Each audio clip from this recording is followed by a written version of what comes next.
இன்றைக்கி காலையில் சாப்பிட்டு சரி கொஞ்சம் துணி தைக்கலான்னு சொல்லிட்டு இன்றைக்கி தான் கொஞ்சோண்டு தைச்சேன். அப்புறம் சரி ஒரு கொஞ்சம் நேரம் ரெஸ்ட் எடுத்துகிட்டு அப்புறம் வந்து பாத்திரம் விளக்கலாம் அப்படின்னு சொல்லிட்டு அப்படியே படுத்தா நல்லா தூங்கியாச்சு. 1:15 மணி ஆயிடுச்சு. சரி எந்திரிச்சு இந்த பாத்திரம் விளக்கணுன்னா நம்ம டீ குடிச்சு தான் ஆகணும் அப்படின்னு சொல்லிட்டு கொஞ்சம் பால் எடுத்து இந்த பக்கம் டீ போட்டுட்டேன். பாலையும் கொதிக்க வச்சுட்டேன். இந்த மாதிரி கிளைமேட்டில் கெட்டு போயிடும். ஏன்னா நேற்றுக்கு மழை வந்தது. இன்றைக்கி வெயில் நல்லாவே அடிக்குது. ஒரு மிக்ஸ்டு கிளைமேட்டு மாதிரி.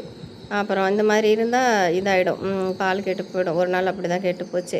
சரின்னு இதையும் கொஞ்சம் சூடு பண்ணி வச்சுட்டேன். அப்புறம் சாயங்காலம் டீ வைக்க வேணும்ல அப்படின்னு சொல்லிட்டு ஃப்ரிட்ஜில் எடுத்து வைக்கல. அப்புறம் கொஞ்சம் சுக்கும் ஏலக்காயும் ஒரு ஏலக்காய் தட்டி போட்டு இன்றைக்கி டீ வைக்கலான்னு. ஏற்கனவே என்னோடய டீ தூளில் ஏலக்காயும் இருக்கும், கிராம்பும் இருக்கும். சரி இன்றைக்கி சுக்கு போடலாம், இது இஞ்சி வேண்டான்னு சொல்லிவிட்டு நேற்று தான் இஞ்சி போட்டேன். சரி இன்றைக்கி சுக்கு போடலாம் அப்படின்னு ஒரு வாரத்தில் 2-3 நாளைக்கு இந்த மாதிரி